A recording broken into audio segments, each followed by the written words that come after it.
So today we're going to be talking about information needs for autistic individuals, especially in the Louisville area. Why should we care? Autism is an increasingly relevant disability for many communities in America. Approximately 1 in 68 people are autistic, according to current research. That number's been going up, but most researchers think that that's because of an expanded definition of what autism is and an increased awareness by physicians as to how to diagnose the disorder. Men or boys are 5 times more likely to be autistic, and autism is an invisible disorder, meaning that it's difficult to tell just by looking whether or not a person is autistic. Awareness can make subtle cues like an avoidance of eye contact or an avoidance of physical touch more obvious to our librarians so that they can see autism in some of our patrons. What is autism? It's a difference in the wiring of a person's brain that changes the way people interact with the world. Autism is spectrum disorder, which means that there are a variety of symptoms and a variety of severities for each symptom that make up each individual's case of autism. So what are common symptoms? Anxiety over social interaction. People may not be able to make eye contact.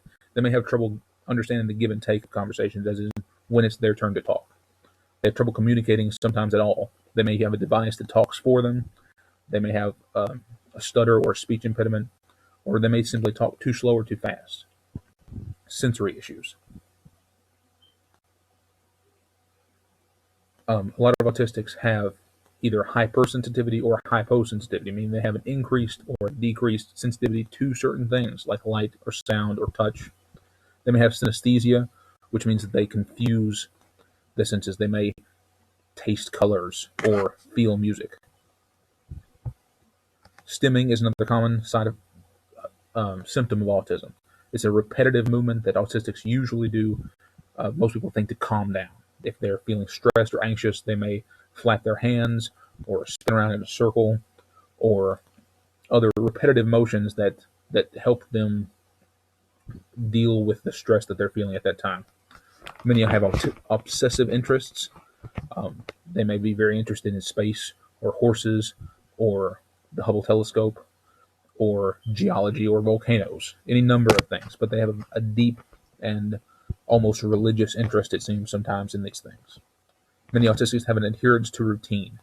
They may use the same computer in the library. They may wait an extraordinary amount of time just so they can use their computer, which seems silly to some of us, but to them it seems very normal. So what can we do? Mostly what the library can do is adapt the services that we already offer to the autistic mindset. What I'm saying is not that we need new services, but we need our librarians to be aware of our autistic patrons and the special accommodations to interactions they may need. Many autistics have trouble communicating, so we may need to offer them assistance rather than waiting for them to come to us. We may need to understand that a 4th grade boy who has an obsessive interest in space has already read through all the children's books. He is ready to move on to the adult research section. These are things that we would hope every patron would have access to through our librarians, but autistic patrons may need a slightly different approach.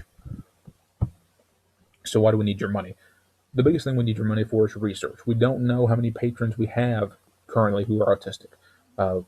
Our schools keep very good numbers about their autistic students, but we don't have a lot of information about adults who are autistic, and they make up the bulk of our services to patrons. Training.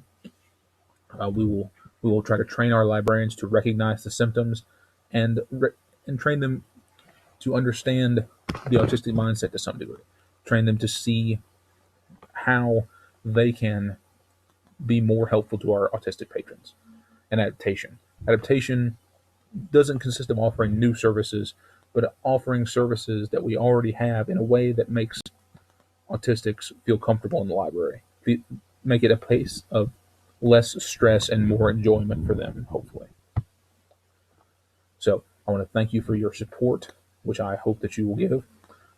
As I said, I don't think that we don't need a lot of new fancy things. We don't need new computers.